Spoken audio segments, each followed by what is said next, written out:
Hey, Congressman Sorensen. It's Phil Fuhr, sixth generation farmer in Rock Island County, Illinois.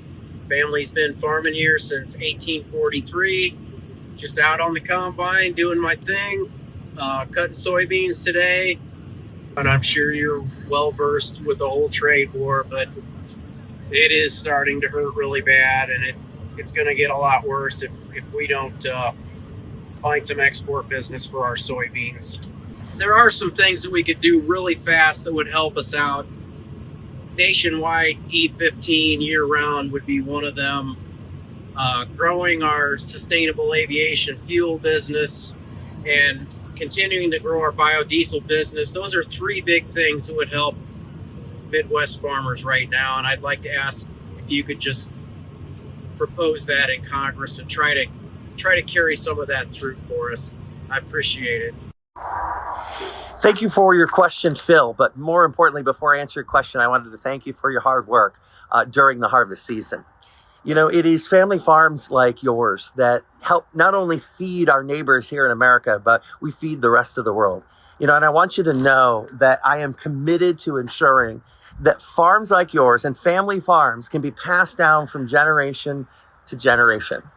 As a member who gets to sit in the House Agriculture Committee, I'm always going to push for the things that help producers remain resilient in the face of uncertainty. You know, it's things like improving crop insurance, precision ag, it's advancements in biofuels, and on top of that, it's helping farmers get back in the black while we work to reduce the input costs and expand the new markets that you need. You know, getting year-round E15, it's another priority of mine. And finally, I hear your concerns about the tariffs. You know, that is probably the number one thing that I hear right now on the farms in our district. You know, and it doesn't matter if you're a Democrat or you're a Republican or which person is in the White House. Tariffs are a tax on me and you. And a tit for tat, that's what's going on with China right now. They're so mad at us, and that's killing our farmers. Farmers tell me that they want markets, not bailouts. And that's what I'm going to continue to do in Congress. So thank you so much for what you do, Phil, and stay safe out there. My name's Randy DeSutter. I farm corn and soybeans near Woodhall. We're a fourth generation farm, and I farm with our son Matthew, my brother Jim, and my nephew Drew. My main concerns are on demand for our products. Is there anything you can do to help us with demand, such as higher blends of ethanol or more exports or no new uses? Another problem I see with farming today is all the consolidation in our suppliers, from fertilizer companies to grain companies to our machinery dealers. There's just no competition when we're doing inputs. Thank you. Hey, thank you for that question, Randy. You know, rising input costs, it's actually a significant problem for us. And I think that's what's playing maybe one of the biggest roles in the farm crisis that we have right now.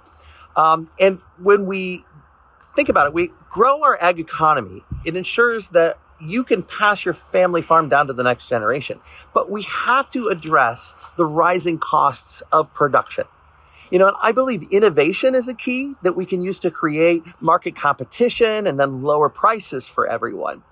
But it's also investing in cutting edge precision agriculture. You know, that technology will help us in the long run. As for consolidation, you know, we need to make sure that our young and beginning farmers have a pathway to own their own land. I'm also supporting initiatives that provide additional revenue streams, both domestic and abroad. And those are going to help farmers with their operations. You know, if farmers can afford to run their farms, then we can reduce consolidation, and that can happen when big companies come in and then buy those family farms. We need to make sure that in the end, and also what we do can help out John Deere based here in Illinois 17. As a member of the House Agriculture Committee, it's an honor to do this work for you. Thanks for asking the question, Randy. Hi, my name's Steve Pigg, and I farm at Bushnell, Illinois. Currently, we're in the midst of harvest. We're done with beans and working on corn.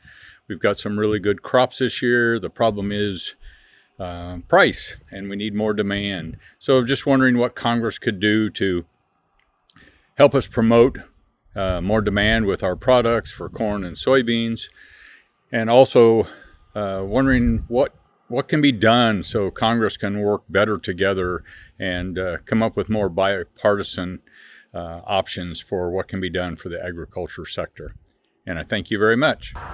Hey there, Steve. Thank you so much for your question. And, I didn't get to Washington with any political baggage, so it means that I can be a little bit different of a fighter on the Ag Committee. And I think you're talking about something that honestly I hear from farmers across our district all the time. You know what? Farmers don't want bailouts. They want good markets.